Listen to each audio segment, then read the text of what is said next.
স্বাগত জানাচ্ছি বাংলা ভিশনের নিয়মিত আয়োজন এন মোহাম্মদ পাবলিক পার্লামেন্টে। সাথে আছে তাইমুর রশিদ।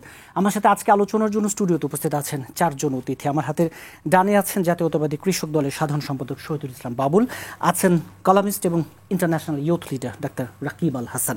আমার হাতের বামে আছেন বাংলাদেশ সুপ্রিম কোর্টের আইনজীবী ব্যারিস্টার ASM শাহরিয়ার কবির, আছেন প্রধান উপদেষ্টার উপপ্রেস সচিব অপূর্ব জাহাঙ্গীর। আপনাদের চারজনকে স্টুডিওতে স্বাগত জানাচ্ছি।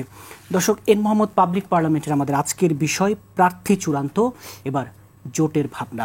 স্টুডিও আলোচনা শুরু করতে চাই জাতীয়তাবাদী কৃষক দলের সাধারণ সম্পাদক শহীদুল ইসলাম বাবুল। বিএনপির প্রার্থিতা মনোনয়নের পর আমরা বেশ কিছু স্থানে উল্লাস দেখেছি। উল্লাস যেমন আছে, তেমনি বিভিন্ন জেলায় সংঘর্ষ, বিক্ষোভ, ভাঙচুরের ঘটনা দেখেছি। অন্তত 6টি জায়গায় এরকম ঘটনা আছে। দিন শেষে একটি আসনে মাদারীপুর একে বিএনপির একজন মনোনয়ন স্থগিত করা হয়েছে এবং বিভিন্ন জায়গায় তো বলছিলামই যে বিক্ষোভের ঘটনা আছে। এই প্রথম, এর আগে কখনো নির্বাচনে এত বেশি সময় আগে, 3 মাসের বেশি সময় আগে প্রার্থিতা ঘোষণা, এটিকে আসলে নির্বাচনের জন্য এক ধরনের সরকারকে চাপে ফেলার কৌশল ছিল কিনা, এই জায়গাটি একটু বলবেন। আর এই করতে গিয়ে আসলে এই যে কি বলবো, আরও বেশি যারা মনোনয়ন প্রত্যাশী ছিলেন তাদের এই বিক্ষোভ, সহিংসতায়, সংঘর্ষে আসলে বিএনপি এখন কিছুটা চাপে না না শোনেন, আমি বলি এটা কোনো চাপে ফেলার কৌশল টোশল না। যেহেতু সুযোগ আছে, সময় আছে, সেই জন্য এই সুযোগটা আমরা এলাম। জামাত ইসলাম তো 1 বছর আগে তারা প্রার্থিতা দিয়ে দিছে, আরো 1 বছর আগে, এবং তারা মাঠে কাজ করছে, সবাই জানে। আমরা ওই গুপ্ত রাজনীতি বিশ্বাস করি না। আমরা যাহা প্রকাশ্য তাই গণতন্ত্র, এই নীতিতে বিশ্বাস করি। আর যাহা গোপনীয় তাই ষড়যন্ত্র, এটা মনে করি। আচ্ছা, যাই হোক, সর্বক্ষেত্রে না, দুষ্টামি করলাম। আপনি যেটা বলছেন প্রার্থিতা নিয়ে, শোনেন, 237টি আসনে প্রার্থিতা ঘোষণা করা হয়েছে। বিএনপির মতো রাজনৈতিক দল কার্যত 2001 সালের পরে আমরা একটা নির্বাচন পাইনি সে অর্থে। এইবার একটা নির্বাচন, দীর্ঘ অপেক্ষার পরে, এত রক্তপাত, এত লড়াই, এত সংগ্রাম, এত আত্মত্যাগ, তারপরে একটা নির্বাচন। একটা নির্বাচনী এলাকায় 5 জন, 6 জন, 10 জন করে প্রার্থী, এর মধ্যে ক্যাপাবল বা যোগ্য 2 জন 3 জনও আছে, এরকমও আছে। সেই বাস্তবতায় 237টি আসনে প্রার্থী ঘোষণার পরে 5টি বা 6টি স্থানে ক্ষুব্ধ প্রতিক্রিয়া আপনি দেখেছেন, এবং বাকি সব জায়গায় আপনি মোটামুটি আনন্দ, উল্লাস বা সম্প্রীতি দেখেছেন। এটা কি খুবই অস্বাভাবিক বিএনপির মতো রাজনৈতিক দলের? এই জায়গায় একটু প্রশ্নটা রাখতে চাই। আপনি বলছেন এতদিনের সংগ্রাম এবং এই যে ত্যাগ, সংগ্রাম, এবং আপনাদের দলের ভারপ্রাপ্ত চেয়ারম্যান যখন বারবার বলছেন ঐক্যবদ্ধ হওয়ার কথা, সামনে নির্বাচনটা সবচেয়ে চ্যালেঞ্জিং হবে, সেই জায়গায় এক হতে পারছেন না। না, এক তো হয়েই গেছে। এক খবর, আপনি 237টি নির্বাচনী এলাকার 5টি নির্বাচনী এলাকায় প্রতিক্রিয়া হয়েছে। খুবই স্বাভাবিক আমাদের দেশের রাজনৈতিক যে বাস্তবতা, সেই বাস্তবতায় এটা আমি অস্বাভাবিক মনে করি না। এবং এবারে নির্বাচনের নমিনেশনের ভেরিয়েশন নানান ধরনের। এমনও প্রার্থী আছেন যে তিনি নমিনেশন পেয়েছেন জানেনও না, বা তার সাথে কোনো যোগাযোগই ছিল না, শুধুমাত্র তৃণমূলে তার অবস্থান। নানানভাবে পরীক্ষা নিরীক্ষা করে মনোনয়ন দেওয়া হয়েছে। তার মধ্যেও 2-1টা ভুল ব্যত্যয় হবে না, সেটা তো বলা যায় না। মানুষ ভুল করে, রাজনৈতিক দল ভুল করে, হতে পারে, এবং সেটা বদল দেবেন। আজকে একজন স্থগিত করা হয়েছে, আপনি জানেন। এবং যদি এরকম আরও পার্টির কনসার্ন হয় বা প্রমাণ হয় বা মনে করে যে ভুল হয়েছে, সেটা আমরা সংশোধন, এটা চূড়ান্ত না বলা হয়েছে, কিন্তু একেবারে চূড়ান্ত না, সংযোজন বিয়োজন সংশোধন ওইখানে হতে পারে। তবে স্বাভাবিকভাবে এটা অ্যাপ্রক্সিমেট বলা হয়েছে। বা মাঠের বাস্তবতা যাচাইয়ের জন্য কি কিছুটা এবার এতটা আগে তালিকা প্রকাশ করা হলো? না, এটা তো তালিকাটা এত আগে এই কারণে প্রকাশ করা হয়নি। বিগত 1 বছর তারও বেশি সময় বা তারও আগে আমাদের নির্বাচন নিয়ে সবসময় কাজ হয়েছিল, ভেতরে কাজ হয়েছে, এইবারও হয়েছে। বিভিন্ন রকমের সার্ভে টার্ভে, নিরপেক্ষ সার্ভে নানান ধরন থেকে উঠে আসছে। এবং ভেরিয়েশনটা দেখবেন যে, দেখেন দলের মেইন স্ট্রিমের সাথে নাই অনেক দিন এরকম প্রার্থী মনোনয়ন পেয়েছে। যেমন ধরেন আপনার মিজানুর রহমান মিনু রাজশাহীতে, তার গণভিত্তি এই চিন্তা করে। নজরুল ইসলাম মঞ্জু, তাকে অব্যাহতি দেওয়া হয়েছে কতদিন আগে বিএনপির পদ থেকে, কেউ চিন্তাও করতে পারে। মুজিবুর রহমান সারা, নতুন মুখ। শ্রাবণ, ছাত্রদলের সদ্য সাবেক সভাপতি, তার নির্বাচনী এলাকায় তাকে দেওয়া হয়েছে। তারপরে এই যে সানজিদা ইসলাম তুলি, গুমহা সাজিদুল ইসলাম সুমনের, হ্যাঁ, তাকে দেওয়া হয়েছে। এইরকম অনেক ভেরিয়েশন আপনি দেখতে পাবেন যে এবার নির্বাচন আবার আসছে আপনার কাছে, আপনি মনোনয়ন, এটাকে আমি খুবই পজিটিভ না, থ্যাংক ইউ। বাংলাদেশ সুপ্রিম কোর্টের আইনজীবী ব্যারিস্টার ASM শাহরিয়ার কবির, এই যে শহীদুল ইসলাম বাবুল কিছুটা বলছিলেন প্রকাশ্য রাজনীতি, গুপ্ত রাজনীতি, এই জায়গায় এই যে বিএনপি তো বেশ 3 মাসেরও যদি ধরি, ফেব্রুয়ারি নির্বাচন, 3 মাসেরও বেশি সময় আগে প্রার্থিতা ঘোষণা করে দিল। জামাত অনেক আগে থেকে প্রস্তুতি নিয়ে আছে, কিন্তু জামাত এখনো চূড়ান্ত প্রার্থিতা ঘোষণা করছে না কেন এই জায়গাটিতে? এবং এই যে বিএনপির প্রার্থিতা ঘোষণার পরে মাঠের যে রাজনৈতিক বাস্তবতা, আপনি কিভাবে দেখেন? ধন্যবাদ আপনাকে। আপনার মাধ্যমে আপনার টিভির সকল দর্শকদেরকে সালাম এবং শুভেচ্ছা। আর আমার বড় ভাই, উনি বিএনপির পক্ষ থেকে টিকিট পেয়েছেন, সেজন্য ওনাকেও আন্তরিক মোবারকবাদ। Thank you. আপনার এই উত্তর আমার বড় ভাই দিয়ে দিচ্ছে।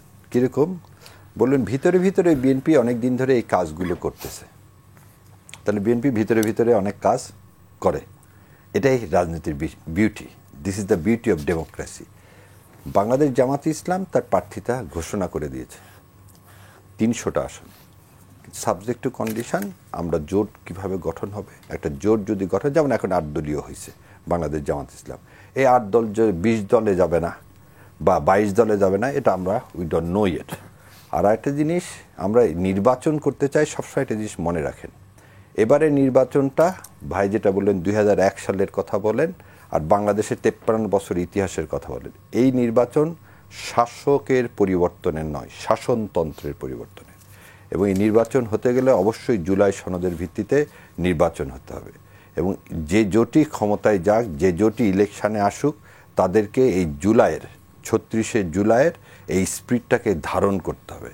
এটা এরকম না যে করে ওই যে বিপ্লবে বিক্ষোভে নির্বাচন চাই, রাত ভোর হলে আমি একটা নির্বাচন চাই, ওরকম রাত ভোরের নির্বাচন, ড্যামির নির্বাচন, এরকম নির্বাচন না। যে নির্বাচনটা আমার আপনার ভাগ্যের পরিবর্তন করবে, এই 72-এর যে কি বলবো আপনাকে, যে চৌথা ইন্ডিয়ার ড্রাফটেড কনস্টিটিউশন, এই কনস্টিটিউশনকে ছুঁড়ে ফেলে দিয়ে নতুন একটা দ্বিতীয় স্বাধীনতার বিপ্লবের ভিত্তিতে যে সংবিধান রচিত হবে, জুলাই সনদের ভিত্তিতে নতুন বাংলাদেশ, আগামী বাংলাদেশ গড়ে উঠবে, সেখানে বিএনপি বৃহৎ দল, তার নেতৃত্ব হোক, জামাত ইসলামের নেতৃত্বকে, যারই নেতৃত্ব, একটা নতুন সূর্য, নতুন ভরে উঠব। আর এই গুপ্ত রাজনীতি, এগুলো রাজনীতির কথা বলা হয়, শোনেন, গলায় যখন, এটা গল্প বলে দিই, আমার ব্যক্তিগত বাম দল থেকে, কিন্তু আমি বাম রাজনীতি করতাম। এখন আমি বাম রাজনীতি করতাম, আমি একসময় ভিপিও ছিলাম। তারপর আমি এখন বাংলাদেশ জামাত ইসলামকে সমর্থন করি। সো আপনার এই কনসেপ্টটা, যে মাদ্রাসায় পড়া ছেলেগুলোই জামাত ইসলামকে সমর্থন করে, এই কনসেপ্টটা থেকে বের হয়ে আসতে হবে। আর একটা জিনিস আমি এখানে বলে দিই আপনাদের, আমার 2 চাচা 71 সালে শহীদ হয়েছেন, যাদের ডেড বডি আমরা আজও পাইনি। আমিরে জামাত, ওনার নিজের ভাই, মানে চাচাতো ভাই, ওনারও ডেড বডি পাননি, উনিও ইপিএস মেম্বার ছিলেন, উনিও মুক্তিযুদ্ধে শহীদ। সো আজকে এই গুপ্ত রাজনীতির এই কথাগুলো নবী করিম সাল্লাল্লাহু আলাইহি ওয়াসাল্লামের সময় প্রথম 10 বছরে কিন্তু গোপনে ইসলামের প্রচার হয়েছে। যখন আল্লাহ ঘোষণা দিলেন এখন প্রকাশ্য করো, তখন প্রকাশ্য করছে। আমার এই গল্প করার পিছনে একটা কারণ, আমি বাংলাদেশে আসলাম, এসে হাইকোর্টে প্র্যাকটিস করব, ভাইবা দিতে যাব। একজন ডিআইজি সাহেব বললেন, চলো তোমাকে অ্যাটর্নি জেনারেল মাহবুব আলমের সাথে দেখা করে নিয়ে এসি। মাহবুব আলমের সাথে যখন দেখা করতে গেছি, তখন আমাকে বলছে, তুমি কিভাবে পাশ করো দেখে নেব। কি কারণে জানেন? আরমানকে তখন গুম করা হয়েছিল, এবং আরমানকে মুক্তির দাবিতে আমি ওয়েস্টমিনিস্টারের সামনে বিক্ষোভে অংশগ্রহণ করছিলাম। সেই ছবিটা পর্যন্ত ওই অ্যাটর্নি জেনারেল মহোদয়ের সামনে ছিল। তো মাহবুব আলম, আল্লাহ উনি পুরস্কৃত করুক, উনি মারা গেছেন। তাহলে এরকম একটা পরিস্থিতিতে আমি যদি বলি যে হ্যাঁ, আমি বাংলাদেশ জামাত ইসলামকে বিশ্বাস করি, জামাত ইসলাম চায় এই যে খায়রুল হকের মতো জাস্টিসকে চায় না, যেসব জাজেরা রাত দিনে জাজমেন্ট বিক্রি করতেছে তাদেরকে চায় না, কি হতো? রাজ্জাক স্যারের মতো আমাকে এই দেশ ছেড়ে চলে যেতে হতো। তো সেটা করা ভালো না, এদেশে থেকে, এদেশের মধ্যে থেকে এদেশ পরিবর্তনের জন্য কাজ করা, যাতে একটা বিপ্লব, একটা আলো দেখে, সেটা কাজ করাটা উচিত। আমার ভাইও বলুক, ভাইও যদি সেভাবে যতটুকু আমরা করতে পারছি, কোনো জায়গায় দাঁড়াতে পারিনি, তো দৌড় দিতে হয়েছে তো। সো এই বাস্তবতার মধ্যে এই গুপ্ত রাজনীতির কথাটা বলা হবে না, বরং এটা যোগ করে ভাই যেমন বলছে, সেজন্য তাকে আমি সম্মানপূর্বক বলি, উনি যেটা বলছে সেটাকে আমি শ্রদ্ধে সালাম জানাচ্ছি। কারণ তার যে নেতা শহীদ প্রেসিডেন্ট জিয়াউর রহমান, উনি কনসিলিয়েশনের মাধ্যমে, মুসলিম লীগ অ্যান্ড বামফ্রন্টের মাধ্যমে কিন্তু বিএনপির সৃষ্টি, শাহ আজিজের মতো লোকজনকে নিয়েই কিন্তু বিএনপির সৃষ্টি। এবং আমার মনে হয় মুক্তিযুদ্ধে শেখ সাহেবের চেয়েও মহান প্রেসিডেন্ট জিয়াউর রহমান যে মুক্তিযুদ্ধকে লালন করতেন, পালন করতেন, এটা আর ওনার মতো আর কেউ পারবে না। কারণ উনি যে সাহস নিয়ে সেই সময় যে ঘোষণাটা দিলেন, তো ওনার চেয়ে তার মুক্তিযুদ্ধকে আপনি ভালোবাসবো না। তো উনি যদি এই সবগুলোকে কনসিলিয়েশন করে সোনার বাংলাদেশ গড়ে, যে বাকশাল করে যে গণতন্ত্র অপমৃত্যু করছিলেন, সেখান থেকে এই দেশকে উত্তরণের জন্য সমস্ত দলগুলোকে নিয়ে, এবং এখানে যে লিস্ট দেখা যায় যে বিএনপির মধ্যে রাজাকারের লিস্ট বলেন, জামাতের মধ্যে, তো অতএব ওই জিনিসগুলো বাদ। নতুন বাংলাদেশ, আমরা এই প্রজন্ম সেই ৭১কে ধারণ করি, আমরা ভারত আধিপত্যবাদকে অস্বীকার করি, এইভাবে আমরা জেগে উঠব। জি, আবার আপনার কাছে আসবো। প্রধান উপদেষ্টা উপপ্রেস সচিব অপূর্ব জাহাঙ্গীর, এই যে নির্বাচন নিয়ে এখনো মাঠে এক ধরনের আলাপ আছে, নির্বাচন কি ফেব্রুয়ারিতে হবে কিনা এই শঙ্কা, সেই জায়গায় আপনারা কি মনে করেন কিনা, মানে আপনারা বলতে বোঝাচ্ছি অন্তর্বর্তী সরকার মনে করে কিনা যে বিএনপির প্রার্থিতা ঘোষণা এবং সবার এক ধরনের নির্বাচনমুখিতা এই শঙ্কাটা দূর করলো কিনা, এবং এই যে বিএনপির প্রার্থিতা ঘোষণার পর বিভিন্ন জেলায় জেলায় যে বিক্ষোভ, সংঘর্ষ, ভাঙচুর, এ ব্যাপারে আসলে অন্তর্বর্তী সরকার মানে কি ভাবছে? ধন্যবাদ আজকে আমাকে আমন্ত্রণ জানানোর জন্য, আমার সহ-আলোচকদের আমার পক্ষ থেকে শুভেচ্ছা। প্রথমত এই কনফিউশনটা কেন হচ্ছিল গত কয়েকদিন ধরে, এখনও মাঝে মাঝে শোনা যায় কোনো কিছুতে গেলেই কেউ একজন জিজ্ঞেস করে ফেব্রুয়ারিতে নির্বাচন হবে কিনা। এটা আমার কাছে খুব ইন্টারেস্টিংও লাগে, আবার আমি ঠিক পুরোপুরি বুঝিও না যে কেন এটা বলা হচ্ছে। এটা কি কোনো ভয় থেকে নাকি থেকে? দেখেন, প্রথম থেকেই বলা হচ্ছে নির্বাচনের ট্রেন্ড শুরু হয়ে গেছে এবং ফেব্রুয়ারির প্রথমার্ধে নির্বাচন হবে। মানে আমরা অ্যাটলিস্ট সবাই আর কিছুতে একমত পোষণ না করলেও এটা অ্যাটলিস্ট একমত পোষণ করতে পারে যে প্রফেসর ইউনূস নির্বাচন, একটা সুন্দর নির্বাচন উপহার দেওয়ার জন্য তার সকল ধরনের চেষ্টা এটার মধ্যে আছে। সো এটার থেকে মানে নির্বাচন না হওয়ার কোনো জায়গা আমি দেখি না। একটা জুজুর ভয় বাজারে ঘুরতে থাকে, একটা রুমার মিল ঘুরতে থাকে, আমি হয়তো এভাবেই দেখি। আমি বাংলাদেশের ওয়ান অফ দ্য বড় দল হিসেবে বিএনপিকেও সাধুবাদ জানাই যে ওনারা তাদের নমিনেশন ঘোষণা করেছেন, যদিও প্রাথমিক একটা নমিনেশন। এটাও কিন্তু একটা ইঙ্গিত দেয় যে আমরা নির্বাচনের মানে ট্রেনে উঠে গেছি এবং খুব ভালো মতোই উঠে গেছি এবং যাত্রাটা শুরু হয়ে গেছে। সো এই কনফিউশনটা আমার মনে হয় যে এটা আমাকেও কনফিউজ করে আসলে, যে কেন এটা বিরাজ করছে। আমি এটাকে হয়তো একটু কিছুটা মানে ফানিলি নেই যে এটা হয়তো, কারণ আমার কাছে এর কোনো উত্তর নেই। আমি দেখছি যে নির্বাচন হতে যাচ্ছে। দ্বিতীয়ত, আপনি যে কোশ্চেনটা করলেন, আমি বাউল ভাইয়ের সাথে একমত। নির্বাচন আমরা এটা অ্যান্টিসিপেটও করছিলাম, এটা কিছু জায়গায় হবে এবং এটা হয়তো এটা স্বাভাবিক কিনা আমি জানি না, কিন্তু এটা হবে। বাংলাদেশের কালচারে এটা আছে, পলিটিক্যাল কালচারে এটা আছে। আইন শৃঙ্খলা বাহিনী এখানে কিছুটা উদ্যোগ নেবে এবং আমার কাছে যেহেতু দল থেকেই একটা সবসময় বলা হয়েছে যে আমাদের কর্মীরাও যদি কোনো দোষ করে থাকে যাতে কোনো ছাড় দেওয়া না হয়, এক্স্যাক্টলি। সো আমরা এখানে পলিটিক্যাল কোঅপারেশনটাও যদি পাই, অন্তর্বর্তীকালীন সরকার তো অবশ্যই স্টেপ নেবে।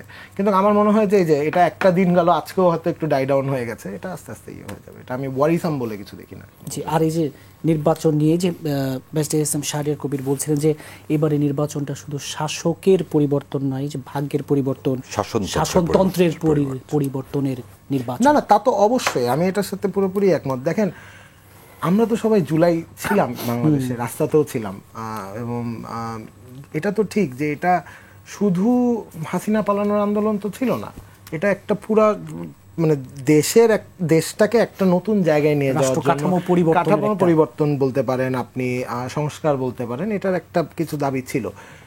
অনেকটুকু অর্জন হয়েছে। এখন ব্যাপারটা হচ্ছে এটা ক্যারি ফরওয়ার্ড হবে কিনা। আমি আশা রাখি এখনো যে আমি অপটিমিস্টিক পারসন যে এটা হয়তো ক্যারি ফরওয়ার্ড হবে। আমরা অন্তর্বর্তীকালীন সরকার কিছু অ্যাটেম্প নিয়েছে, হয়তো যে ক্ষমতায় আসবে এরপর যে দল সে আরও কিছু অ্যাটেম্প নিবে, বিরোধী দল একটা বড় ভূমিকা পালন করবে। সো আমি মনে করি যে আমি আশাবাদী হতে চাই অ্যাটলিস্ট যে আমরা একটা নতুন ধরনের বাংলাদেশ উপহার পেতে যাব। যদি না পাই, সেটা আমাদের জাতিগতভাবে একটা ডেঞ্জারাস জায়গায় নিয়ে যাবে। মানে বাংলাদেশ দেশ হিসাবে কিন্তু অনেকবার চান্স পেয়েছে, ঐতিহাসিকভাবে যদি দেখে থাকেন আমরা নিজেদেরকে শুধরানোর অনেকবার চান্স পেয়েছি। এইটা যাতে আমাদের শেষ চান্স না হয়ে যায়, এত চান্সও একটা দেশ পায় না। তো এইবার যদি আমরা জাতি হিসাবে ফেল করি, আমরা যদি আবার আমাদের পুরানো সিস্টেমে ব্যাক করে যাই, তাহলে বাংলাদেশ কতটা সাকসেসফুল হয়ে আবার ঘুরে দাঁড়াবে সেটা নিয়ে আমার বাংলাদেশের একজন সিটিজেন হিসেবে ডাউট আছে। জি, তো আমাদেরকে এটা ইউটিলাইজ করা উচিত আমার কাছে মনে হয়। জি, আবার আপনার কাছে আসবো। কলামিস্ট এবং international youth leader doctor Rakib Al Hasan, এই যে নির্বাচন নিয়ে শঙ্কা, আবার পুরনো ব্যবস্থায় ফিরে যাওয়ার শঙ্কা, সেই জায়গায় নির্বাচনী ট্রেনের এভাবে যদি বলি যে যাত্রা শুরু হলো, বিএনপির প্রার্থিতা, সব মিলে রাজনীতির মাঠের যে বাস্তবতা, আপনি কীভাবে দেখছেন?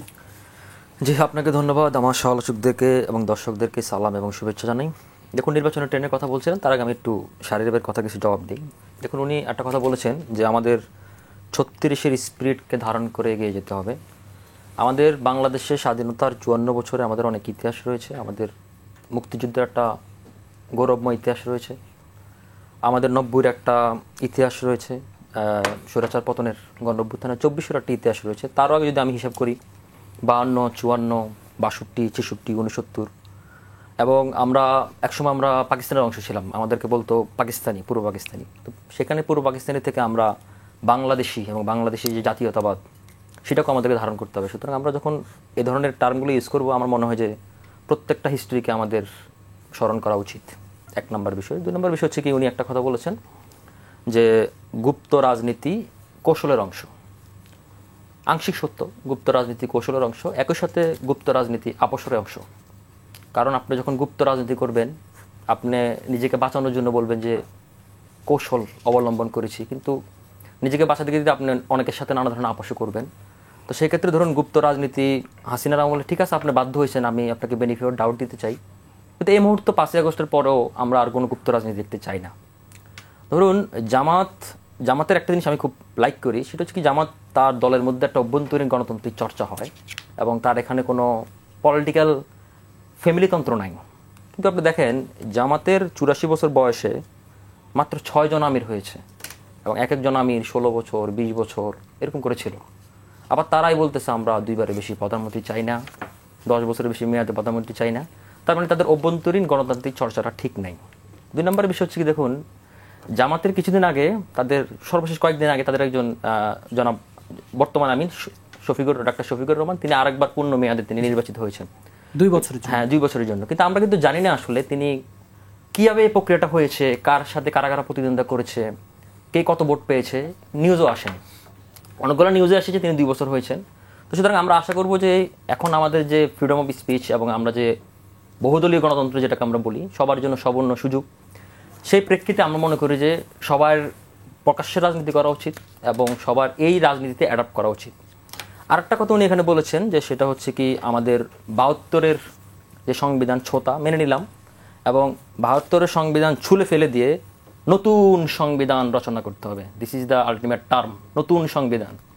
এই যে দেখুন, এই যে গণভোট নিয়ে যতগুলো ইস্যু চলতেছে, গণভোট কখন হবে, কি হবে, এনসিপিও একই কথা বলে, জামাতও একই সুরে কথা বলে, আলটিমেট গোল হচ্ছে নতুন সংবিধান চায়। আপনি এখানে দেখেন এটা খুবই কন্ট্রাডিক্টরি কথাবার্তা। 5ই আগস্টের পরবর্তী সময়ে 7ই কিংবা 8ই আগস্ট যখন অন্তর্বর্তীকালীন সরকার শপথ গ্রহণ করেছে, তারা বিদ্যমান সংবিধানের 106-এর অনুচ্ছেদের রেফারেন্সে তারা এখানে সংবিধানে শপথ গ্রহণ করেছে। তারপরে তো আপনি এই সংবিধান ভায়োলেট করার কোনো রাইটস আপনার নেই। তারপর আপনি দেখুন আমাদের সংবিধানের এই যে তারা যে কথাগুলো বলতেছে, এগুলো খুবই কন্ট্রাডিক্টরি এবং এগুলা তাদের সেলফ সুসাইডালও হবে। আমি এনসিপির সাথে অনেকের সাথে টকশোতে ওরা বলে, এখানে এনসিপির কেউ নাই, তারপর আমি কোট করি, তারা বলে যে সংবিধান না, একবার বলে রাষ্ট্রপতি নাই, একবার বলে সব ছুঁড়ে ফেলে দিছে, ফেলে দিচ্ছে বলেছে। এখন যে সংবিধান যে সংস্কার আপনারা যে করতেছেন, আমাদের সংবিধানটা কিন্তু 17 বার কাটাছেড়া হয়েছে, রাইট? এখন এই সংবিধান যে সংস্কার কমিটি করতেছেন, আমাদের সংবিধানে কিন্তু বিদ্যমান সংবিধানে সংস্কার করার কোনো টার্ম নেই। এখানে আর্টিকেল 65 অনুযায়ী আপনি হচ্ছে কি নতুন কোনো ল অ্যাড করতে পারবেন, আর 142 অনুযায়ী আপনি 2/3 ভিত্তিতে আপনি পার্লামেন্ট অনুযায়ী করতে পারেন, সংশোধন করতে পারেন। তো সেই জায়গা থেকে তারা যে এই দাবিগুলো করতেছে যে আমরা সংবিধান গণভোটের আকারে চাপাই দিব, এখন পার্লামেন্ট নাই, সংবিধান রাখতেছেন, আবার এটাকে রাখতেছেন, একটা জগাখিচুড়ির মধ্যে আমরা কিন্তু রয়েছি। এই জিনিসগুলো যদি মীমাংসা না হয়, তাহলে কিন্তু আগামী নির্বাচনের ক্ষেত্রে কিন্তু অনেক কিছু চ্যালেঞ্জিং হবে। এই বিষয়টা আবার পরে যাব বিএনপির প্রার্থিতা নিয়ে। আমি বলছি, আমি শেষ, আমার এই প্রসঙ্গ শেষ। এবার 1 মিনিটে বলি, নির্বাচন যে ট্রেনে উঠেছে, বিএনপির ক্ষেত্রে নতুন একটা চমক দেখলাম, সেটা হচ্ছে বিএনপি সাধারণত তফসিল ঘোষণার পরে করে, এবার তারা আগেই প্রার্থিতা আগে তারা ঘোষণা করেছে। এক্ষেত্রে আমি মনে করি যে বিএনপি একটা সাইকোলজিক্যাল গেম খেললো। সেটা হচ্ছে ধরেন বিএনপি তার জনগণ তার একটা যেমন বার্তা দিল, সরকারকে একটা মেসেজ দিল যে আমি কিন্তু নির্বাচনের জন্য প্রস্তুত, তুমি যদি এখন নির্বাচনের জন্য বানচাল করার চেষ্টা করো বা নির্বাচন যদি কোনো কারণে ঠেকা যায়, আমার কিন্তু 237 আসনে 237 লক্ষ নেতাকর্মী কিন্তু রাস্তা দাঁড়িয়ে যাবে। আমার পাশে যিনি বসে রয়েছেন বাবুল ভাই, তিনি একজন পোরখাওয়া রাজনীতিবিদ, একেবারে ছাত্র রাজনীতি করতে আসছেন, তিনি মনোনয়ন পেয়েছেন, তাকে অভিনন্দন জানাই। আমি আশা করবো তিনি ক্যাবিনেটেও যাবেন জয়লাভ করে। তো এখন বিএনপির ক্ষেত্রে সেটা হচ্ছে কি, বিএনপি অনেক চমকও দেখিয়েছে, আবার অনেক আকাঙ্ক্ষা বাস্তবায়ন করতে পারেনি। আমি একটু সমালোচনা করি বিএনপির। ধরেন বিএনপির 23 দফা 31 দফা যে ব্যক্তি তারা রাষ্ট্র পরিচালনা করতে চায়, 23 দফা তারা তরুণদের অগ্রাধিকার কথা বলেছেন, 24 দফা নারীদের অগ্রাধিকার কথা বলেছেন, তাই না?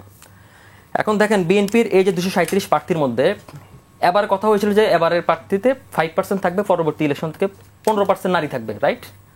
তো 5% কিন্তু তারা ফিল আপ করতে পারেনি। 11 জন নারী দিয়েছে, তার মধ্যে বেগম খালেদা জিয়া 3টে আসন বাদ দিলে 9 জন নারী।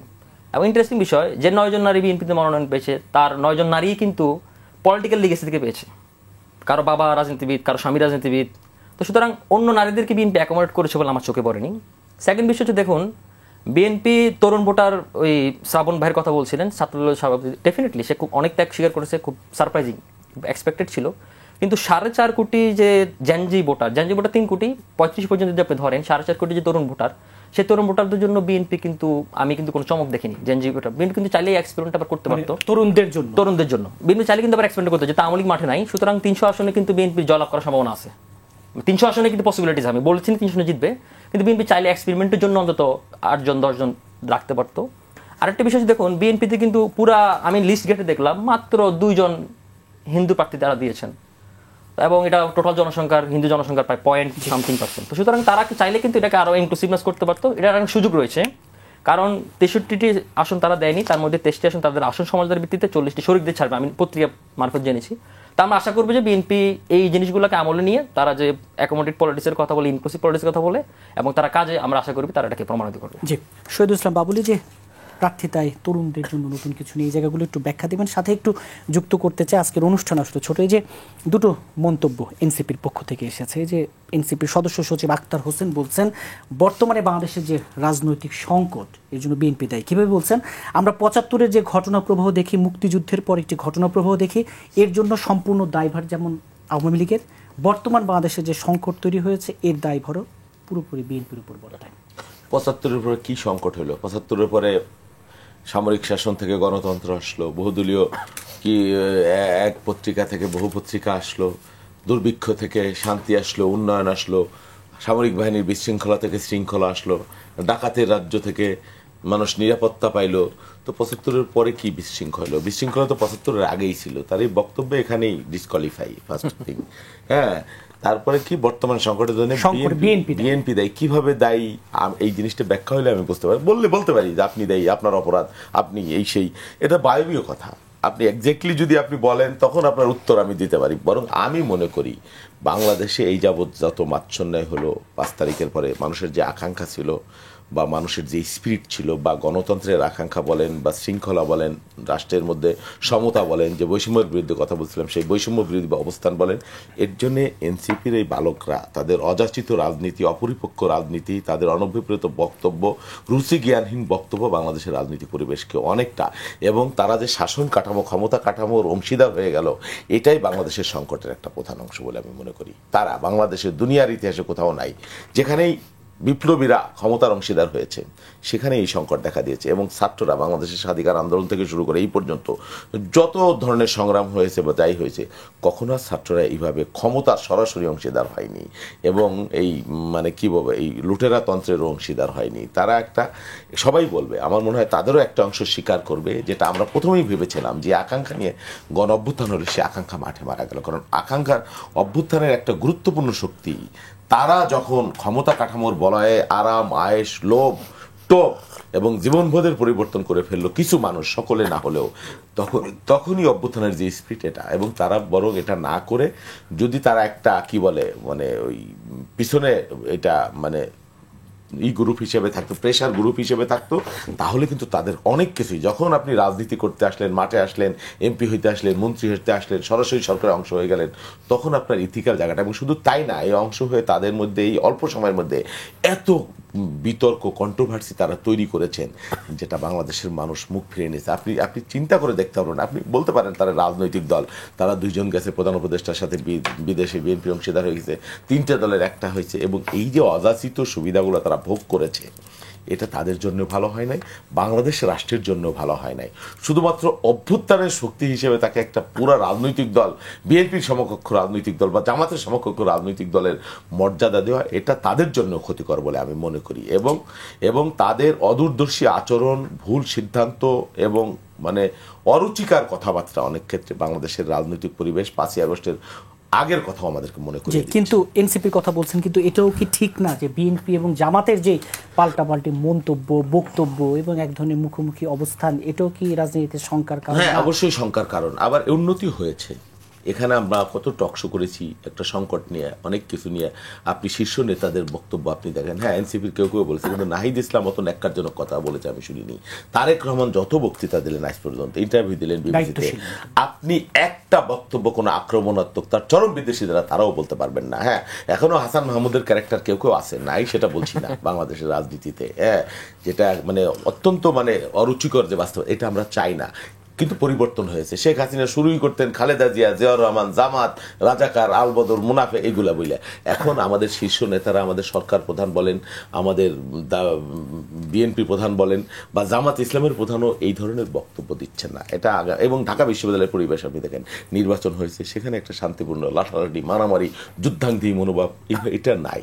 এটা একটা ইতিবাচক পরিবর্তন বলে আমরা এখানে আমরা টকশো করতেছি, একটা সৌহার্দ্যপূর্ণ পরিবেশ, কথা বলছি, ডিবেট করছি, একেবারে নিরাপত্তা সহ নেমে যাব, তখন আমরা নামতে পারিনি। এই যে খুম গুম, অনেকগুলো পরিবর্তন হয়েছে সবকিছু। তবে আচারে আচরণে, কথায় বার্তায় দায়িত্ব সম্পন্ন এবং বোধসম্পন্ন যদি আমরা হই, রুচিশীল হই, আমাদের অনেক সমস্যা কমে যাবে। আরেকটা বিষয়, বিএনপিতে যোগ দিয়েছেন শহীদ মুগ্ধের ভাই স্নিগ্ধ, ঠিক বিএনপি কি বার্তা দিতে চাইল? জুলাইয়ের একটা স্মৃতিস্তম্ভ বা জুলাইয়ের একটা কি বলবো আমরা, মীর মুগ্ধ, অসীম, মীর মুগ্ধ, আবু সাইদ, হ্যাঁ মনুমেন্ট বলবো আমরা। তো সেই ক্ষেত্রে আমরা আশাবাদী, যদিও মানে তার পরিবার আগে থেকেই রাজনীতি, বিএনপির রাজনীতি আমরা বারবার বলেছিলাম, বাট জুলাইয়ের যারা স্টেক হোল্ডার নিজেদেরকে দাবি করছে, তারা বলে এর মধ্যে কোনো ঢুকান যাবে না। হ্যাঁ প্রথম শহীদ একজন রাজনৈতিক কর্মী, দ্বিতীয় শহীদ একজন রাজনৈতিক সমর্থক পরিবারের কর্মী, তৃতীয় শহীদ একজন সরাসরি রাজনৈতিক কর্মী। কেউ কেউ বলে যে রাজনীতির কোনোই অবদান নাই, জুলাই শুধুই আমাদের, আমরা করেছি, আমরা না হইলে খালেদা এখনো জেলে থাকতে, এটা হয়তো ওইটা হয়তো। এই যে বলা, এটাও দুর্ভাগ্যজনক। জুলাই যেটা ৭১ নিয়ে আওয়ামী লীগ করেছে, এমন করেছে, করে করে করে করে ত্যক্ত বিরক্ত তিতা করে করে নিজেরাই সব পালাই চলে গেল। সেই জুলাইটাকে এটা করার চেষ্টাটা আমরা দেখেছি, এটা দুর্ভাগ্যজনক এবং এটাই বাংলাদেশের রাজনীতির আর একটা সংকট তৈরির একটা উদাহরণ বলে আমি মনে করি। জি, ব্যারিস্টার এএসএম শাহরিয়ার কবির, যে এনসিপি বলছে বিএনপি সংকটের জন্য দায়ী, আসলে সংকটের জন্য দায়ী আপনি বলবেন? আর এই যে ডাক্তার রাকিব আল হাসান বলছিলেন যে জামাতের ভেতরে অভ্যন্তরীণ গণতন্ত্রের চর্চা নিয়ে প্রশ্ন। ধন্যবাদ আপনাকে। প্রথমে একটা কথা বলেন, দোষারোপের রাজনীতি বের হয়ে আসতে হবে। দোষারোপের রাজনীতি যে করবে সেই অতীতের ইতিহাস বলে সেই বাংলাদেশের জমিন থেকে নিশ্চিহ্ন হয়ে যাবে। সো বাবুল ভাইয়ের কথা থেকে এটাকে আমি খুব আশাবাদী যে না, আমরা একটা কালচার তৈরি করতে পেরেছি এই জুলাইয়ের পরে, যে না একজন আরেকজনকে ভাই ভাবতে শিখেছি এবং আমরা একজন আরেকজনের সহনশীলতার পরিচয় দিচ্ছি। কিন্তু সাথে সাথে বাবুল ভাইয়ের আবার আরেকটা কথাকে আমি মানে বিনয়ের সাথে অপোজ করতে চাই। ছাত্ররা আন্দোলনের সম্মুখ সারিতে যে আবু সাইদদের রক্তে, তাদেরকেও আমাদেরকে কোনোভাবে আন্ডারমাইন করা যাবে না। এবং জুলাই কোনো একক কেউ বলেনি কিন্তু রাজনৈতিক দলগুলোর কোনো কন্ট্রিবিউশন ছিল না, বরং আমরা বলতেছি এদেশের সমস্ত মানুষের কন্ট্রিবিউশনের ফলই হলো জুলাই, এই অভ্যুত্থান, এই বিপ্লব। সেই কারণে কাউকে আইডেন্টিফাই করে বলাটাও ঠিক না। থার্ড যে কথাটা, ছাত্রদেরকে সরকারে পাঠালেন সমস্ত রাজনৈতিক দল মিলেই, কারণ সরকার গঠন করা হয়েছে বঙ্গভবনে। সেদিন কিন্তু আমাদের চিফ সাহেব, আর্মির চিফ সাহেব কিন্তু সেদিন সেখানে কোনো বলেননি যে ছাত্রদেরকে বসাও, এদেরকে বসাও, অমুককে বসাও। সো ছাত্রদেরকে বসানো হয়েছে এবং ছাত্রদের মধ্যে থেকে একজন প্রতিনিধি ওই আরাম আয়েশ ছেড়ে নাহিদ কিন্তু এসে একটা রাজনৈতিক দলও গঠন করছে। সো এটাও বলা উচিত হবে না যে সবার মধ্যে লোভ লালসা আছে, কিন্তু আমরা তো মানুষ, কেউ ভুল ত্রুটির ঊর্ধ্বে না। তো সবার পার্সোনাল দিকগুলোকে অ্যাভয়েড করে আমাদের রাজনীতি আগাতে হবে। এখন আপনার যে কোশ্চিন, তার আগে আমার রাকিবের যে দুইটা কোশ্চিন, একটা জিনিস বলি, এই সরকার 106-এর সরকার না, 106-এর কোনো অর্ডারের কোনো কপি বাংলাদেশের কোথাও নাই। এই আমরা সবাই ভুলে গেছি 5 তারিখের পর অ্যাপিলেট ডিভিশন এবং হাইকোর্ট ডিভিশন সমস্ত জাজ পলাতক ছিলেন। অ্যাপিলেট ডিভিশনের প্রধান বিচারপতি এবং আরেকজন বিচারপতি ক্যান্টনমেন্টে ছিলেন, বাকি 4 জন কোথায় ছিলেন জানি না। সংবিধানে বলা আছে শুনানি করে সমস্ত জাজ বসে একটা অর্ডার দিতে হবে। নাম্বার 2, বিতর্ক অনেক কিছু বলা যায়, এক একজনের আঙ্গিক এক এক রকম। প্রথম কথা হলো, যে কোনো অর্ডার পাস হলে সেই অর্ডার পাওয়ার, সেটা পাবলিক ডকুমেন্ট পাওয়ার অধিকার আপনারও আছে। আপনিও যদি দরখাস্ত করেন আপনিও পাবেন।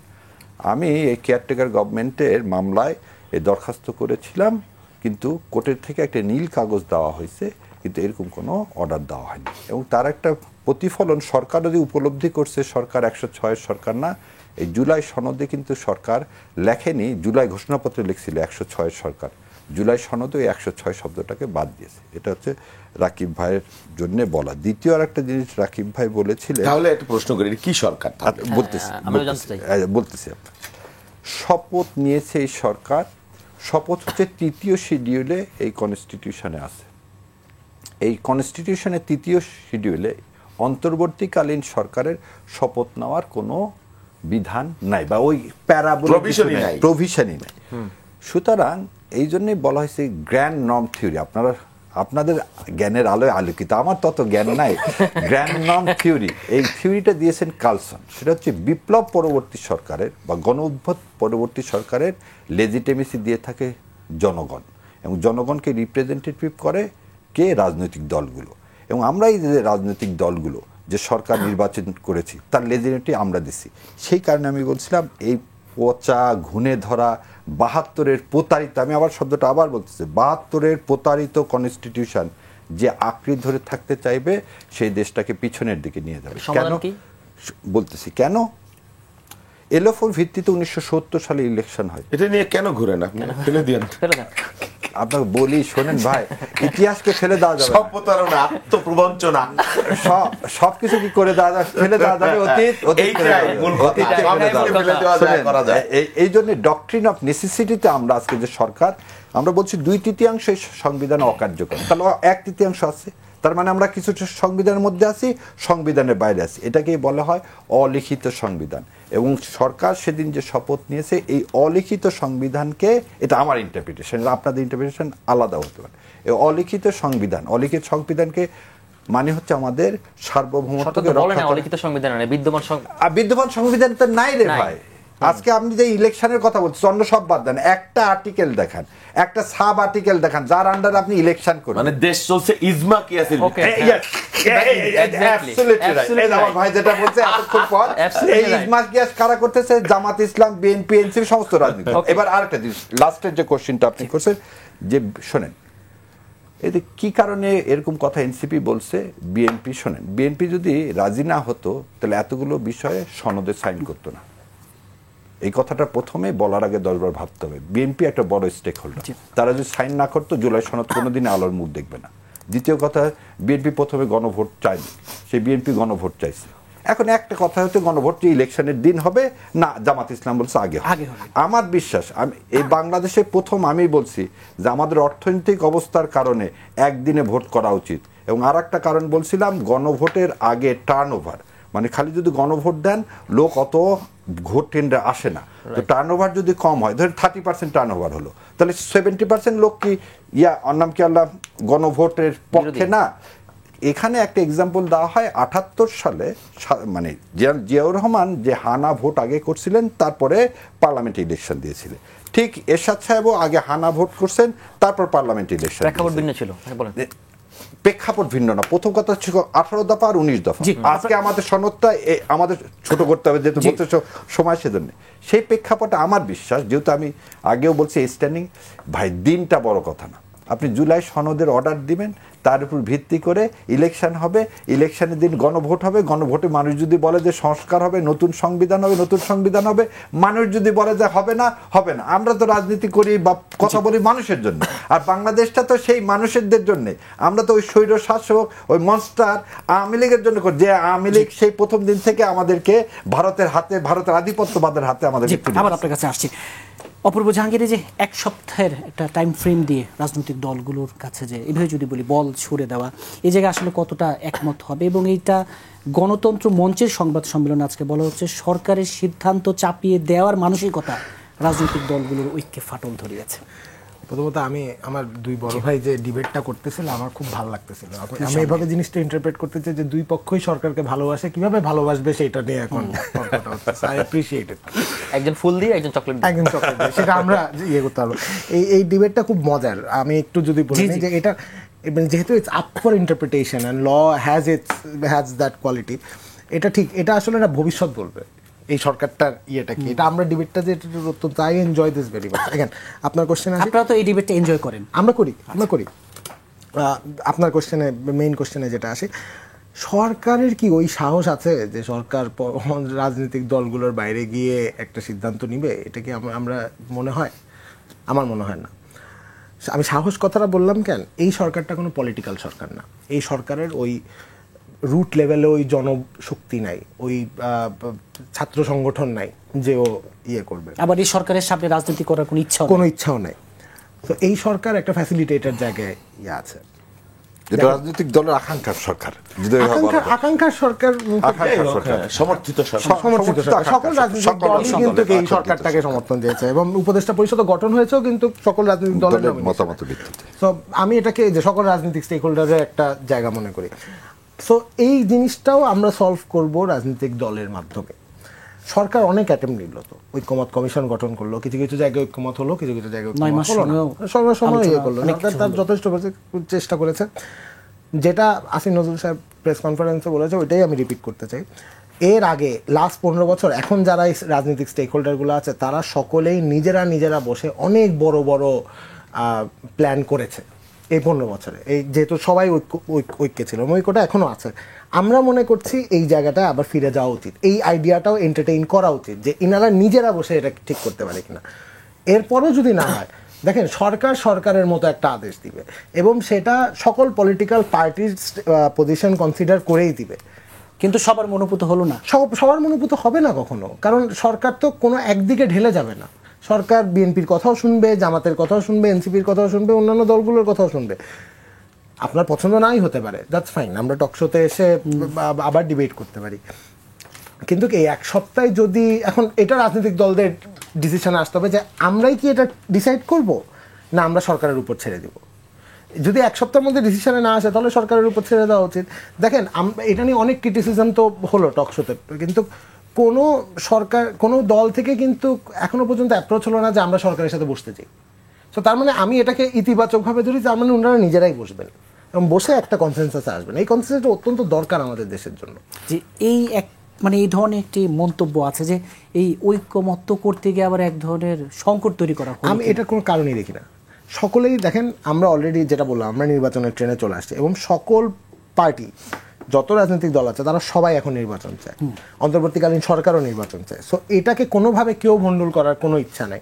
সো এই পুরো জিনিসটাই যাতে এক থাকে, যাতে ঠিক থাকে, এটার জন্য এই কনসেনসাসে আসাটা জরুরি। সো আমরা চাচ্ছি যে রাজনৈতিক দলগুলো যারা এই দেশের one of the biggest stakeholders, তারা এই ডিসিশনটা নিজেরাই নিক, তারা আসুক, ডিসিশন নিয়ে সরকারের কাছে আসুক। সরকার তো চাপিয়ে দিতে চাচ্ছে না, এটার জন্যই কিন্তু এই এক সপ্তাহটা দেওয়া। আপনাকে একটু অ্যাড করি, আজকে সকালে আমির জামাত যখন এয়ারপোর্টে ল্যান্ড করলেন, উনি কিন্তু সবার উদ্দেশ্যে একটা কথা বলছেন, মতবিরোধ রাজনৈতিক দলে থাকতেই পারে, that the beauty of democracy, but মত অনৈক্য থাকা যাবে না।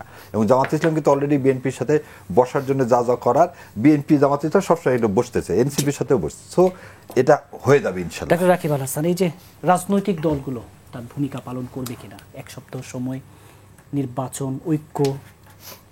জি, আপনাকে আবার ধন্যবাদ। তার আগে আমি 106 নিয়ে কথা বলতে চাই। দেখুন, আসলে বড় ভাই বলেছেন উনি বিজ্ঞ আইনজীবী। আসলে ধরুন, আমাদের সংবিধান হচ্ছে রাষ্ট্রের সর্বোচ্চ আইন। সংবিধানের রক্ষার দায়িত্বকার সুপ্রিম কোর্ট, যে সুপ্রিম কোর্টের আইনজীবী উনি, এবং সেই সুপ্রিম কোর্ট কিন্তু 106 দিয়েছে না। এখন এই আলাপগুলো যে আসে, কাগজ আসছে কিনা, আসে নাই, হাসিনা পরতে করছে কিনা, এটা মূল আলোচনাটা আসছে 5 থেকে 7 আগস্ট পর্যন্ত। এই আলোচনা কিন্তু আসে না। এটা আলোচনাটা আসলে যখন মানব জীবনের সম্পাদক শ্রদ্ধেয় মতিউর রহমান চৌধুরী যখন বলেছেন যে পদত্যাগ করেন, এই যেহেতু একটা কনস্পাইরেসি বা একটা রিমার উঠছিল, তখন এটা নিয়ে আলোচনা শুরু হইল তখন। এখন দেখুন, 106 এটা যে লিগেল না ইলিগেল, আমি এ ধরনের কোনো আলাপে যেতে চাই না, আমি এগুলোকে কুতর্ক মনে করি। কারণ গণঅভ্যুত্থান ইটস এ ম্যান্ডেট, আর কোনো ম্যান্ডেটের দরকার নেই, আর কোনো ম্যান্ডেট দরকার নেই, এটাই হচ্ছে শেষ কথা। কিন্তু ঘটনা হচ্ছে যখন আপনি শপথ নিলেন তখন আপনার সংবিধান মানতে হবে। কারণ কি জানেন, আমি আর একটু যোগ করি, তখন পিপলের কনস্টিটিউশন পাওয়ার, গাঠনিক ক্ষমতা, সেটা কখন হয়? ধরেন পিপলের কনস্টিটিউশন, পিপল কিন্তু সাধারণ মানুষ কিন্তু সরাসরি আইন তৈরি করতে পারে না, সে প্রতিনিধি নিয়োগ করে পার্লামেন্টে পাঠায়, তাই না? প্রতিনিধি 300 প্রতিনিধি দ্বারা আইন তৈরি করে। এখন পিপল কখন পারে? পিপল তখন পারে সরাসরি যখন সে মাস মোবিলাইজেশন, রেগুলেশন কোনো কিছু করে, কিন্তু তার আগে ম্যানিফেস্টো থাকতে হয়। এবং সেটা ডিটারমাইন কি হবে? How will you determine this? Determine করে কি হবে? লক্ষ কোটি বয়স একটা বয়সেতে আসা, 5ই আগস্টের আগ পর্যন্ত এক দফা এক দাবি, হাসিনা তুই কবে যাবে, এছাড়া কোনো দাবি ছিল না। পরবর্তী সময় যারা এখন এগুলো বলতেছে সেকেন্ড রিপাবলিক, নতুন সংবিধান, আমি ইসলামিক রেভলিউশনে থাকবো নাকি গণতন্ত্রে থাকবো নাকি রাজতন্ত্রে থাকবো, হোয়াট এভার থাকবো, সবকিছু ইনভ্যালিড। এই তর্ক এখানে শেষ।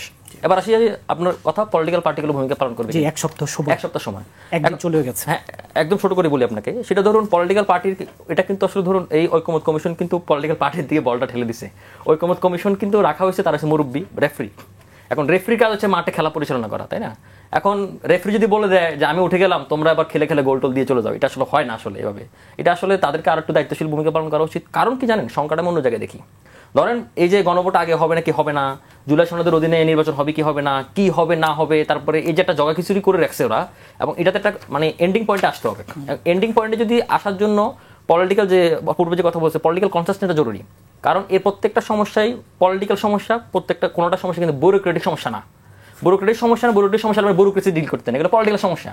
এখন পলিটিক্যাল পার্টিগুলো যদি কে কতটুকু ছাড়বে না, কিন্তু এটার জন্য ঐকমত্য কমিশন তো রাখা হয়েছে, কারণ এই ঐকমত্য কমিশন তো সকলের সরকার, সুতরাং তার এখানে মেইন রোলটা প্লে করতে হবে এবং তাকে এটা ডিসাইড করতে হবে, কাউকে চাপিয়ে দেওয়া যাবে না। কারণ কি, আর একটু যোগ করি আপনাকে, এই যে ঐকমত্য কমিশন যখন জুলাই সনদ সাইন হলো না, তারপরে যে কি বাস্তবায়ন হবে, এখানে একটা ফাঁক ফোকর কিন্তু আমরা দেখলাম। দেখেন এখানে কিন্তু বিএনপি বলছে বারবার যারা প্রতারণা করছে। কেন আপনাকে বলি, প্রথমে বলছিল যে বিএনপি কিন্তু নোট অফ ডিসেন্ট থাকবে না, দেখে বিএনপি সাইন করছে, পর বলছে নোট অফ ডিসেন্ট সহকারে দিবে। আজকে আবার যদি এটা শুরু হয়ে গেছে সকালবেলা, কিন্তু দেখুন এটা কিন্তু সাথে আমি একটা তুলনা করতে চাই যে বিচারপতি খায়রুল হকের উদাহরণ যদি টানলেন, খায়রুল হকের যে আংশিক রায়টা, সেটা আমাদের কি বলেছিল যে পরবর্তী দুইটা তত্ত্বাবধায়ক সরকার অধীন হতে পারে, কিন্তু পূর্ণাঙ্গ রায় কিন্তু ছিল না। সুতরাং এই অন্তর্বর্তীকালীন সরকার কিন্তু এখানে একটা শুভঙ্কর ফাঁকি দিয়েছে। কিন্তু এটা মাথায় রাখতে হবে, বাংলাদেশের মানুষ যে কাউকে সহজে বিশ্বাস করে, কিন্তু বিশ্বাসহীনতার প্রমাণ কিন্তু বাংলাদেশ ইতিহাসে বারবার দিয়ে আসছে। 71 পরে এদেশের মানুষ মুজিবের বিশ্বাস করছিল, 75 কিক আউট দিয়ে পুরো জয় বাংলা করে দিছে, তাই না? এখন এই জাতীয় জায়গা অবস্থায় যদি পলিটিক্যাল দলগুলা আন্ডার কনস্টিটিউশন না আসতে পারে, তাহলে কিন্তু একটা সংকটের দিকে আসবে। কারণ কি, আলটিমেট গোলে আমরা পৌঁছাতে পারবো না। সংস্কার, বিচার এবং নির্বাচন যদি না হয়, তারপর সিনারি কিন্তু আমরা কেউ জানি না কি হবে, সেটা আমরা কিন্তু জানি। সুতরাং এটা কিন্তু পলিটিক্যাল পার্টিগুলো বোঝা উচিত, কারণ এটা কিন্তু সবার অস্তিত্ব নিয়ে টান দেবে। আর একটা কথা আপনাকে যোগ করি আমি, যত যাই কিছু করেন না কেন, জুলাইয়ের বিপক্ষ শক্তি যদি আজ থেকে 100 বছর পর ক্ষমতা আসে, আপনি কিন্তু ইনভিলিড হয়ে যাবো। সুতরাং এই শক্তি যাতে কখনো বাংলাদেশের রাজনীতি মাথাচাড়া দাঁড়াতে পারে, সেজন্য আমাদের পলিটিক্যাল আন্ডারস্ট্যান্ডিং রাখাটা জরুরি। জি, শহীদুল ইসলাম বাবুল, এই যে জগা খিচুড়ি এন্ডিং পয়েন্ট কোথায়? না, জগা খিচুড়ির দিকে কারোই যাওয়া উচিত না। শোন, বিপ্লবের পরে তত্ত্ব দিয়ে তো দেশ চলবে না। সবাই যদি কয় আমি দেশ চালাবো, বলতে তো পারে, একটা সিভিল ওয়ারও তো হয়ে যেতে পারে। আপনার একটা ওয়ে তো ঠিক করতে হবে, হয় আপনি বিপ্লবী সরকার করবেন, নাহলে আর্মিকে দায়িত্ব দিবেন। হ্যাঁ, সেটা নিকৃষ্ট হইলেও তো সেটা একটা পদ্ধতি। অথবা আপনি সংবিধানের মধ্যে থাকবেন। রাকিব যেটা বললো ঠিকই তো, আপনি যেটা আধা সংবিধান মানবেন না, এটা এই সরকারে যারা আছে তাদের জন্য তো বিপজ্জনক ইন ফিউচার, ভবিষ্যতে। এবং সবাই যদি যার যার মতো মাচ্ছন্যায় তৈরি করেন, সমস্যাটা কোথায়? সমস্যা কিন্তু কিছুই না, এবং কোনো সলিউশন আসবে না, কোনো সমাধান হবে না। আপনি যেটা বলছেন, আপনি লয়ার, আপনি ভালো জানেন 106 এর সুপ্রিম কোর্টের প্রধান বিচারপতি শুনানিতে বলেছে যে তোমরা এই উপদেষ্টা নিয়োগ করে সরকারটা করতে পারে, এটা একটা সংবিধানের একটা প্রসেস। এটা আপনি কি কারণে অস্বীকার করছেন আমি জানি না। সংবিধান নাই ভাই, আপনারা জানেন না, বলে দিই। আমার কথা হইলো, এই দেশটাতে একটা জায়গায় যাইতে হবে, এটা মাচ্ছন্যায় হতে পারে না। হ্যাঁ, আপনি শপথ নিয়েছেন, এখন করেন আবার অর্ধেক মানবেন না, এটা কি হয়? তাহলে তো বিশৃঙ্খলাই তৈরি হবে এবং পতিত স্বৈরাচার। আমাদের একটা দরকার নির্বাচন, যাতে বারবার আমরা বলে আসছি। এখন বিষয়টা এরকম হচ্ছে, এই নির্বাচনের দায় শুধু বিএনপির, যেই কারণে বিএনপি কতগুলো জায়গায় কম্প্রোমাইজ করছে, ইউ কান্ট ইমাজিন। এনসিপির মতো দলের সাথে সমমর্যাদায় বসেছে, এনসিপির মতো দলের সাথে সমমর্যাদায় বিদেশ টুরে গেছে। বিএনপি মানে কি বলবো, ওই প্রধানমন্ত্রীর মেয়াদ 2 বার, এটা বিএনপি করেছে, সব ঠিক আছে। এতগুলো ইস্যু কম্প্রোমাইজ করেছে, তাদের সাথে বসেছে, বারবার 3 জন উপদেষ্টার পদত্যাগ চেয়েছে, তাদের সাথে আবার বিএনপি বসেছে। তো বিএনপির মতো জায়গায় থেকে যে স্যাক্রিফাইস যে করা হয়েছে, ইজিটে ম্যাটার অফ জোক। এখন এটাকে যদি আপনি দুর্বলতা মনে করে শুধু ওই জায়গাটাই আঘাত করেন যে নির্বাচনের দায়িত্ব বিএনপির, এটা ঠিক হবে না। আমার ধারণা যে এগুলো বার্গেইন পয়েন্ট হিসেবে জামায়াতে ইসলাম বা ভিন্ন ভিন্ন রাজনৈতিক দল, কারণ তারা জানে যে নির্বাচনটা যদি সংকটাপন্ন হয়ে যায়, তাহলে তারা আরো বেশি সংকটাপন্ন হয়ে যায়। সবাই আমরা বাংলাদেশটা, সেই জায়গাটা আমরা সবাই রক্ষা করতে পারবো, আমি কনফিডেন্ট। এবং দিন শেষে একটা পজিটিভ ভাইব আমি দেখতে পাচ্ছি। জি, শাহরিয়ার কবির, যে নির্বাচনের দায়িত্ব কি একা বিএনপি?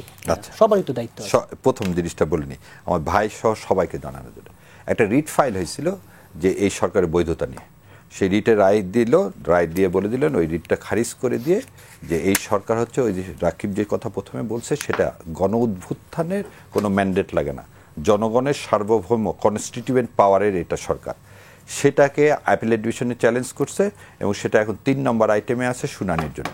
যেহেতু অ্যাপিলেট ডিভিশনে এটা শুনানির জন্য আছে, সো আমি আর 106 আর এটা ওই কালসন থিওরির আছে কিনা, কারণ I am one of the lawyer on that part. আমি যেটাকে বলতেছি ওখানে, যেটা 106 সরকার না, আউটসাইড দ্য কনস্টিটিউশন সরকার, এটা গণ উদ্ভুত্থানের সরকার। কিন্তু একটা জায়গায় দেখবেন বিএনপি বলেন, আওয়ামী লীগ বলেন, সবাই বলে, আওয়ামী লীগ বাদে, জাতীয় পার্টি বাদে, বা ভাই যেটা বলো কনস্পিরেসি থিওরি যারা তৈরি করে তারা বাদে, সবাই কিন্তু আমরা বলতেছি এই গভর্নমেন্টটা লিগাল, এই গভর্নমেন্টটা লেজিটিমেট, এই গভর্নমেন্টটা বৈধ। সো টার্মটা হয়তো এক একজনের এক এক রকম হতে পারে। সেকেন্ড যে কথাটা ভাই মানে বাবুল ভাই বললেন, বাবুল ভাই খুব সুন্দর শ্রুতিমধুর গলা, ভরাট গলা। আসলে এই জামাত বা অন্য কেউ ইলেকশন ছাড়া আপনার কোনো অল্টারনেটিভ নাই। আপনি যে কথা সংস্কার করতে চান, বিচার করতে চান, যাই চান, এন্ড গোলটা কি? গণতন্ত্রের মানুষের হাতে আপনাকে ক্ষমতায়ন করতে হবে। নির্বাচন পিছিয়ে দেওয়ার না, এই যে কথাটা বলছে, নির্বাচন পিছানোর কোনো কারণ নাই। কারণ নাই কি আপনাকে বলি, এই যে আমি সম্মান দিতে চাই এবং আমি খুব মানে অন্তরস্থল থেকে দোয়া করতে চাই জনাব তারেক রহমান। বিএনপি এই প্রথম ইশতেহার ঘোষণার আগে কিন্তু তার ক্যান্ডিডেট প্রকাশ করলে, এর আগে কোনোদিন তফসিল ঘোষণার আগে কোনোদিন করেনি। কি কারণে করলেন উনি? এই জিনিসটা কিন্তু কেউ এখন পর্যন্ত বললেন কেন, যে আমাদের ইলেকশনটা যে নিশ্চিত, আমরা যে ইলেকশন করতে যাচ্ছি, এই যে মানুষের মনের মধ্যে একটা দোলাচলা যে না উনি আসবেন কি আসবেন না, সেজন্য দেখেন উনিও কিন্তু বগুড়াতে থেকে দাঁড়াচ্ছেন। সো এই যে চিন্তাগুলো এখন আপনার মন থেকে একবারে দূর হয়ে যাচ্ছে, কারণ উনি দাঁড়াচ্ছেন, দেশনেত্রী বেগম খালেদা জিয়া 3টা সিট থেকে দাঁড়াচ্ছেন, জামাত ইসলাম এখানে আছে, প্রতিটা দল, এই মেসেজটা ক্লিয়ার। এখন আপনি এখানে আর ইস্যুটা কি আছে? ইস্যুটা একটাই যে 7 দিন, দেখেন 7 দিনের মধ্যে আমরা কয়েকটা দিন পারও করে দিছি। এখন সরকার বলে দিবে গণভোটটা কবে হবে এবং জুলাই সনদটা দিয়ে দিবে। সো আমার মনে হয় আর কিছু করার একটি বিষয়, যে জামাতের অভ্যন্তরে গণতন্ত্রের চর্চা হচ্ছে কিনা একেবারে একদম ছোট্ট করে বলে দিই। একদম অধ্যাপক গোলাম আজম সাহেব স্বেচ্ছায় একবার চলে গেলেন, তারপরে আব্বাস আলী খান সাহেব নির্বাচিত হয়েছেন। আর প্রতিটা দলের তার গঠনতন্ত্র থাকে, তার কনস্টিটিউশন থাকে, সেই কনস্টিটিউশন অনুযায়ী সে তার কি দল পরিচালনা করে। সো আমি এই ক্ষেত্রে আমার ডাক্তার ভাইকে আহ্বান জানাবো, বাংলাদেশ জামাত ইসলামে যোগদান করে উনি এই অভ্যন্তরীণ গণতন্ত্র চর্চা হয় কি হয় না, মানে আমি আপনাকে তারপরে বলছি না না, এটা এখানে কিছু সব জিনিস প্রকাশ করতে আগে বলেন, আপনি তো রেজাল্ট তো জানলেই হলো। বিএনপি কে বলছেন যে বিএনপির মধ্যে আমরা কথা বলছি,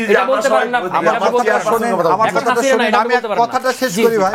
বলেন ভোট হয়েছে এই কয়দিন ভোটের ডেট দেওয়া আছে, রোকনরা ভোট দিচ্ছেন, ভোটে কয়জন ক্যান্ডিডেট সেটাও কিন্তু বলে দেওয়া আছে। কে নিকটতম প্রতিনিধি কয় ভোট পাইছে, আপনি কয় ভোট পাইছেন বলবেন না? আচ্ছা, এটা আপনার যদি জানতে ইচ্ছা করে তাহলে আপনি একটু লেখেন, আমরা দিয়ে দেব। আপনি খালি লেখেন, আমি জানালাম, আপনি আমাকে পাঠিয়ে দেন। আপনি খালি না এইভাবে না, আপনি অফিশিয়ালি লিখবেন। আপনাকে কেমন কথা, সাংবাদিক মিডিয়াকে জানার কোনো অধিকার নাই, জনগণের জানার অধিকার নাই, জনগণ হওয়া উচিত। আপনি যেটা সমাধান করলেন আমি তো সেটা বললাম ভাই। একটা সাংবাদিক এখন পর্যন্ত লেখছে যে হু ইজ দ্য নিগারিয়াস প্রতিদ্বন্দ্বী ডক্টর শফিকুর রহমান, লেখেন, আমরা বলে দিব। এটা কোনো ইস্যু না, বলে দিব ভাই। আমরা সেই গণতন্ত্রে বিশ্বাস করি। জাহাঙ্গীর, এই যে জগা খিচুড়ি এন্ডিং পয়েন্টটা কোথায় হবে এবং শুভঙ্করের ফাঁকি সরকারের বিরুদ্ধে এক ধরনের অভিযোগ, শুভঙ্করের কে বলতেছে শুভঙ্করের ফাঁকি? এখানে তো সবাই সরকার সাপোর্টার, এখানে কে বলবে শুভঙ্করের সাথে? এই সরকার সাথে তো সবাই আছে, আমরা বলতে পারি, এরকম টকশোতে এরকম অনেক কিছুই বলা যায়। 2 দিন চলে গেল আর 5 দিন আছে। আচ্ছা দেখবে না, আমি শুধু রাকিবের সাথে একটা পয়েন্টে একটু বলি। উনি বলছে যে ঐক্যমত কমিশন রেফারি ছিল, খেলার মাঝখানে চলে গেছে। ঐক্যমত কমিশন কিন্তু রেফারি হয়ে খেলার স্কোরটা কি মনে করে রেফারি সেটা জানাই দিয়েও গেছে। স্কোরটা অনেকের পছন্দ হয় নাই, এটার জন্য খেলাটা ওভারটাইমে গেছে। ওভারটাইমে না হলে কিন্তু তারপর আরেক যে কমিটি আছে সেই কমিটি সমাধান হবে। হ্যাঁ, টাইব্রেকারের সমাধান হবে। তো এখন টাইব্রেকার এটাই চলতেছে, টাইব্রেকারের সমাধান আসে, 2 গোল হয়ে গেছে, 5 দিন আছে। টাইব্রেকার আসলে আমার মনে হয় বেটার। শুভঙ্করের ফাঁকি আমি বলবো না। ঐক্যমত commission is an independent commission, প্রত্যেকটা কমিশনের হেড দিয়ে কমিশন করা। তারা একটা মতামত দিয়েছে, আমি বারবার বলছি সকল পার্টির কথা চিন্তা করেই এই মতামত দেওয়া হয়েছে। এটা সবার পছন্দ হবে না, এটাই স্বাভাবিক। কারণ প্রত্যেকটা পার্টির মতামতের ভিত্তিতেই এই মতামত, পৃথিবীতে সবার মন জয় করা সম্ভব। তো আমার কথা হচ্ছে যে এটা নিয়ে তো এই ধরনের সমালোচনা চলতেই থাকবে। আমি এটার জন্য বলছি, এটা আমার পার্সোনাল ওপিনিয়ন, আমরা ঐতিহাসিকভাবে ভবিষ্যতে বলতে পারবো যে এটা ঠিক ছিল না বেঠিক ছিল। এখন তো আমরা we are living through this time. So আমাদের এখন পলিটিক্যালি হয়তো অনেক কিছু চিন্তা করতে হচ্ছে, অনেক কিছু অ্যাকোমোডেট করতে হচ্ছে, পলিটিক্যাল পার্টিরও অনেক কিছু অ্যাকোমোডেট করছে, কিন্তু আমরা অ্যাকচুয়ালি 10 বছর পর বুঝতে পারবো না, যে আমাদেরকে ওই জায়গায় ফিরে at least যাওয়া আমরা সমালোচনা করতে পারতেছি এখন। সমালোচনা করতে আমরা যেটা গত 18 বছর 20 একটা বছর healthy পারিনি, পরিবেশ, একটা healthy হেলথি পরিবেশ। একটা এনভায়রনমেন্টে মানে আমরা তো ভাই ভাই হিসেবে আপনি তো কথা বলতে দেখছেন তো ব্রেকে আমরা যে হাসাহাসিটা করতেছি এটা তো আগে ছিল না, আমি যতদূর জানি। তো এটা তো যথেষ্ট বড় চেঞ্জ। যে আরেকটি বিষয় ছোট করে মন্তব্য আমার করব। সমাধান নেই। স্বরাষ্ট্র উপদেষ্টা বলছেন যে রাজনৈতিক দলের কোনো নেতাকর্মীদের অবৈধ সুবিধা দিলেই পুলিশের বিরুদ্ধে ব্যবস্থা নেওয়া হবে। বর্তমানে রাজনীতির যে বাস্তবতা আমি মনে করি রাজনৈতিক দলগুলোর এখানে সবচেয়ে বেশি ভূমিকা পালন করা উচিত। রাজনৈতিক দলগুলো তাদের কর্মীদের বলা উচিত যে বাবা আগের ইলেকশন প্রসেস যেরকম ছিল এটা এরকম হবে না এবং সামনেও এটা এরকম হতে পারবে না। আমি বিএনপি জামাত দুই দল থেকেই কিন্তু দেখছি তাদের উপরের নেতাকর্মীরা কিন্তু সবসময় বলে আসছে। তো এই প্র্যাকটিসটা যদি আমরা বহাল রাখতে পারি, I don't think there is nothing. ডাক্তার রাকিব আল হাসান 1 মিনিট সময় আছে, যে অপূর্ব জাহাঙ্গীর যা বলছিলেন আশ্বস্ত হওয়া যায় কিনা? আসলে আমরা হতে চাই, আমরা বিশ্বাস করতে চাই, বিশ্বাসী মেয়েরা বস্তু তর্কে বহুদূর। আমরা বিশ্বাস করতে চাই, আমরা ঈমান আনতে চাই, এই সরকারের প্রতি আগে ঈমান আনছি, এখন ঈমান আনতে চাই। আমরা বিশ্বাস করি কেউ আমাদের প্রতারিত করবে না। হাসিনার মতো এখানে একটা দৈত্য আমাদের সামনে নাই, মনস্টান আমাদের সামনে নাই। আমরা সবাই এক আদর্শ, আমরা বাংলাদেশপন্থী রাজনীতি করতে চাই, বাংলাদেশপন্থীর পক্ষে কথা বলতে চাই। তো সেই জায়গা থেকে ধরুন আমরা এটা বিশ্বাস করি যে নির্বাচন অন টাইম হবে। আমি এটা বিশ্বাস করি না যে নির্বাচন হলে সব সমস্যার সমাধান হবে। বাট আমরা যে গণতান্ত্রিক প্রক্রিয়ার বাইরে ছিলাম, গণতান্ত্রিক প্রক্রিয়ার মধ্যে আনতে হবে। আবারও ডিবেট হবে, এই বাবুল ভাইয়ের মতো লোকজন এমপি হবে, মন্ত্রী হবে, ওনাদেরকে আমরা তুলনা করবো, ওনারা আবার এগুলো জবাব দেবে। এটা একটা ডেমোক্রেটিক কালচার এবং এটা করতে করতে আমাদের ইনস্টিটিউশনগুলো আমরা দাঁড় করাবো।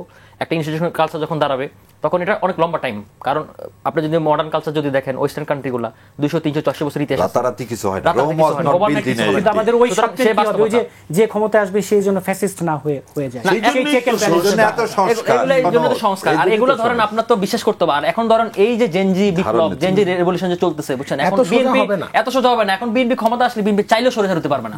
সেটা আপনাকে আমি বিশ্বাস করতে চাই। শোনেন, আমি বলি, দেখবেন বিরোধী দল থেকে প্রধানমন্ত্রী হবে ভবিষ্যতে বাংলাদেশে। হ্যাঁ, এরকম সংস্কার হবে হইতে হইতে। শীতল ব্যাগ দেখলেই ভর করতে না, এমন তিতা করে ফেলতে হয় না কোনো কিছু যে একটা জুলাই সুইচ দিবেন আর বাংলাদেশ একেবারে দুধ আর মধুর নহরে ভাইসে যাবে। এই আশা করাও বাতুল। But it's a start.